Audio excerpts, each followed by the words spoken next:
தெரியுமா? நாங்கள் தான் ஒண்ணா உட்காந்து சாப்பிட்டு இருக்கோம்.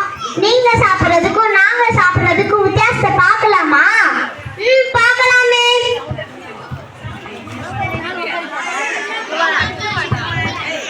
டேடி வீட்ல பார்த்து என்னடா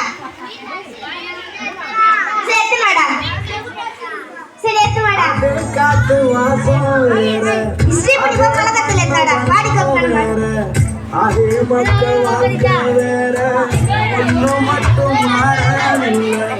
மக்கள் நாட்டு சுவையில்லாது ஒத்த வேற உடைய போல சுத்தமான நம்ம சுவையை தந்தை போல.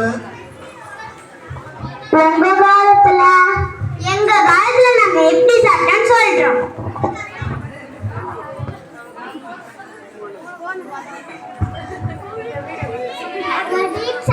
ஒரு பர்கர் ஒரு நூடுல்ஸ் அப்பா ஆர்டர் போட்டாச்சு.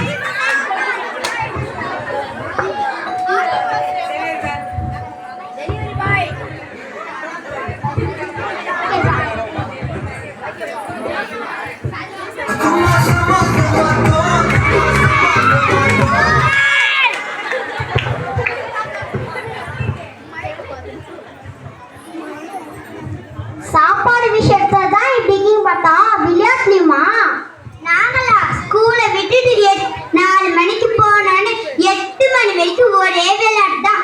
ஃப்ரீ ஃபயர், பப்ஜி,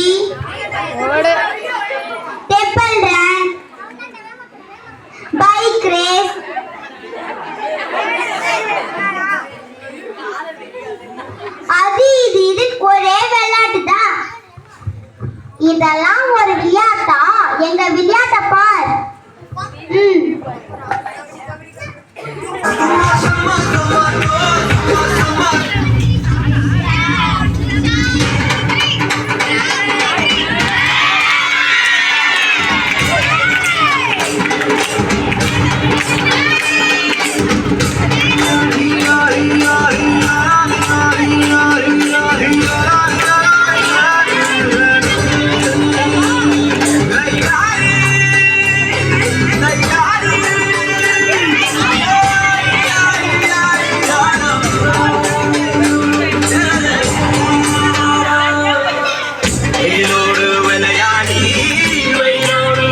இந்த மொபைல் போன் உங்களை எந்த நிலைமை கொண்டு வந்து விட்டுருக்கு பாத்தியா? அப்ப இந்த மொபைல் போனால எந்த யூஸ் இல்லைன்னு சொல்ல வரீங்களா தாத்தா? நான் அப்படி சொல்ல வரலப்பா. இதுல கெட்ட விஷயம் மட்டும் நான் இருக்குன்னு சொல்ல வரல, நல்ல விஷயமும் இருக்கு. அது எப்படி பயன்படுத்தினா முக்கியம். உனக்கே நல்லா தெரியும், 2 வருஷத்துக்கு முன்னாடி கொரோனா டைம்ல போன்ல தான் பள்ளிக்கூடமே நடந்தது. அதுதான் நல்ல விஷயம். போன்ன்றது ஒரு அரிய கண்டுபிடிப்பு. அந்த அறிவை வளர்த்து கொண்டு தான் பயன்படுத்திடும். அது விட்டு வாட்ஸ்அப், யூடியூப், ட்விட்டர், இன்ஸ்டாகிராம்னு சோஷியல் மீடியாக்குள்ள போய் நேரத்தை வீணடிக்க கூடாது. அது மட்டும் இல்லாம பப்ஜி, ஃப்ரீ ஃபயர்னு அதுல போன்ல கேம் விளையாடி போட்டு கழிக்க கூடாது. எங்க நேரத்தை வீணடிக்க போன இதுக்கப்புறம் நாங்க அனாவசியமா பயன்படுத்த மாட்டோம் தாத்தா. என்ன ஃப்ரெண்ட்ஸ், எங்க தாத்தா கேட்டதை நான்